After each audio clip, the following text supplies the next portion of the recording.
I know one guy who doesn't mind talking about his past, Herbert Keener. Also an internationally known guy, or international... Decision to Die, Strength to Live. International drug runner. Do we have that right? It was from Mexico to Chattanooga, Tennessee. That's international. Wow. Chattanooga's a whole nother country, too, I think. Yeah, all by itself. So you live in, do you say Tulare or Tular? Either one. Tular would be fine. But I live But in you're Tulare. from California I'm originally. from Stockton, California. All this happened when I was in Stockton. Okay, so This tell isn't us. your current vocation or anything. This is No, he's something from way in the past. He turned way a in new. the past, yeah. He turned a new leaf. Yeah. He's got a new life. I've been an ordained minister for 20 years now. Wow. And that doesn't mean I'm a good guy. It just means I got a title. So, Tell us about your past then, from Stockton to now. You were a drug runner. well, yes, I was a new one coming Okay. on board. And then Okay, the from guy- Stockton. Yeah, from Stockton, but I got hooked up with a syndicated program with a couple of guys, and he kind of run Chattanooga, Tennessee.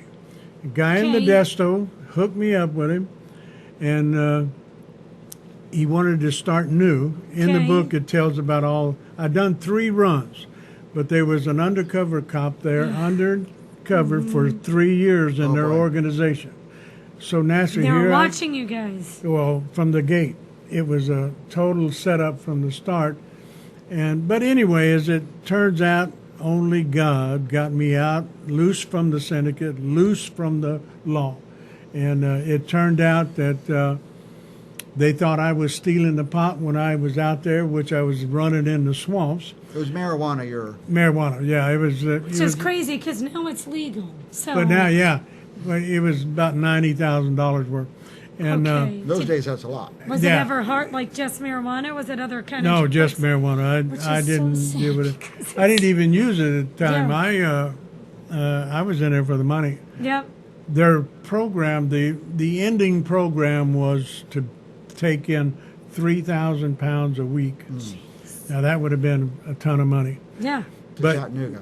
Yeah, into Chattanooga, then filter out into Georgia and everywhere else. They had a widespread plan. But the guy that sent me from Modesto and the guy that received me from Chattanooga, they done 20 years. They went to prison. They went to prison. And out of this, you're able to avoid... I got put out of the picture because if they would have arrested me, they'd have had to turn them loose. They didn't want no peon runner Yeah. when they had the 2 main guys. Right.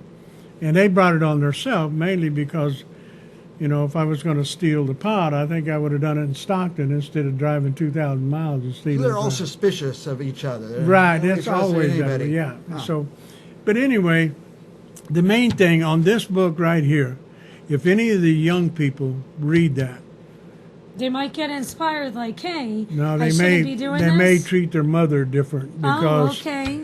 in this, through the whole thing, I didn't realize until I let my daughter-in-law read the transcript. Yeah. She said every teenager in the world ought to read this because I start from when I was just a young age, and I described how I was a middle boy between 3, and my mother raised us by herself, and I was always doing something stupid or outhanded, and she was a praying mama.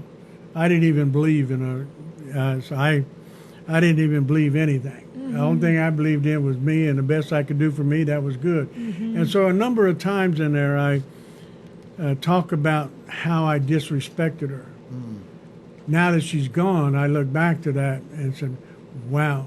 So my daughter-in-law told me, she said, every teenager in the world ought to read that because they're probably doing the same thing right now because children now today are more disruptive and more disrespectful than ever. But they may not even feel that they're disrespecting their mother. Sometimes I feel like my 12-year-old See? boy does. And that's my the way, 5-year-old. Yeah, and that's the way it is. And so it just all comes to the point of communication and showing love while they're alive. Because I always thought my mother would be around forever. Yep. When she died, she knew I was saved when she died because I told her the whole story that's in this book. And her response was you scared? I said, no. It was too late in life to be scared. What's the collision though? What happened that were you like in an accident? No, Like when no, you were- no, no, no. No. No, drug runner's collision with grace means Collision that with grace. I just fell I into thought maybe Lord. you were running the drugs Well, and then I- something happened. Got Well, it. you know, in the book it talks about some crazy things. The first time that I went out, I like to read. Oh, sorry. the first time I took off, I run out of my fuel pump quit on a truck, and I'm halfway in between freeways, and my truck full of pot, refrigerator and freezer. I It's had a to, big truck then. No, it was just a small truck, but it had a little box refrigerator and freezer, and that's the one that was full of the marijuana. And so, anyway, by doing that, it caused me to be late every time. And it was a setup every time, except for I missed it the first two times, but the third time, they didn't let me miss it. And they were watching you, and both sides were watching you, no? Well, just one side, because the people knew that I would bring, because the first time around I brought them their money back, which was around $17,000. They only did 30 pounds to test me out. Yes, yeah. Yeah. And I had a little small Ford. I run out of gas halfway in the desert. Boy. I hit them underneath this bumble brush. Jeez. I walked one and I walked down and waited and put another one. So I finally paid this guy to take me get gas and come back. Then I couldn't find him. Couldn't find him. And I had to search all up and down. So all these things I know God implanted just to show me who's in control. Yeah. So, but anyway, I finally got him and ended up.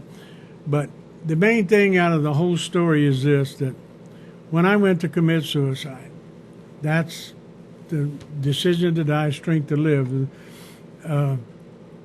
I was going through, and it's like hot oil from the top of my head to the bottom of my feet.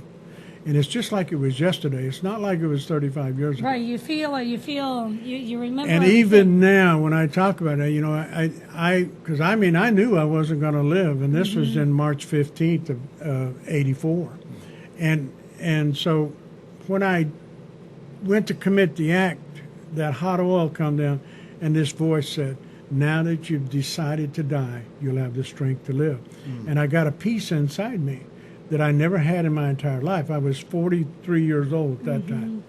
And so I just picked up my jacket with the suicide notes in it, walked off and went back to my room, took a shower, ordered a steak, because I said, well, there's not going to be any steaks in prison. So, and I wait for them to arrest me, and they never come. So I took another run at leaving. And this all took time. It took about a week. I'd go in the swamp a while, and they never, ever lost sight of me. And I didn't know that. But They then, were watching you the whole time. yeah. This But is anyway, the drug guys or the police? The police. the police. Yeah. I went to a lawyer, and he was blind. It blew me away because I'm telling my story. Somebody's following me. I don't know who. He said, well, I'm blind, so I can't see whether you're telling the truth or not. But he said, here's the deal. You better hope it's the police, which I Yes. already knew it was. Yeah. So, but anyway, So then, did you do time when they caught you? no, I done none. I got on an airplane in Georgia and flew into San Francisco and kissed the ground and come on home to Stockton. Stockton, yeah. So did the people that hired you to do The drug syndicate- runs, did they try to? After Did after they try 3 to go months, after you? after 3 months, 4 months, they called me and said, "You done everything that we told you to do." They gave me one number. When I called that, the guy didn't give him the message, but he got the message from me. He's probably no longer living. Okay. But anyway, I told him the police are everywhere. I flushed the number. I had no choice. Yeah. And so it took them 3 months, and they called Those me. guys, And did they those cleared guys me. get caught? Oh, they done 20 years. Yeah. So they did 20 years. They got caught. We're running out of time. Where can we get This the book? is so interesting. Herb Where? Keener, HerbKeener.com. Herb, Is it Herb Keener? Not Herbert, but No, Herb? it's just HerbKeener.com. It's on the book too. Okay. But you can get it in there, and if you put in the code of HK28, it'll take 10% off the book. HK28, do that, you guys. Yeah, and the small book is $9.95. The hardcover is $19.95. But if you put in the code, it'll knock $2 off the hardcover and $1 off of the Nice, cover. nice. Awesome. HerbKeener.com. If you can't find this is the most fascinating story we've ever had on It here. is a really, really cool story. And if you can't find the information, call me. I'll give you the web address. I'll put you in touch with Herb, maybe. We could do that. Yeah. Herb Keener. The title of the book is Decision to Die, Strength to Live. Drug Runner's Collision with Grace, meaning collision with With God, grace. with grace. Yeah. Hey, my dad used to be a drug runner for cocaine, and he did time in Miami in the 80s. And my dad was like, I have a lot of balls, but oh my God, it is really, really scary in there. Oh, My yes, dad I did know time. it, yeah.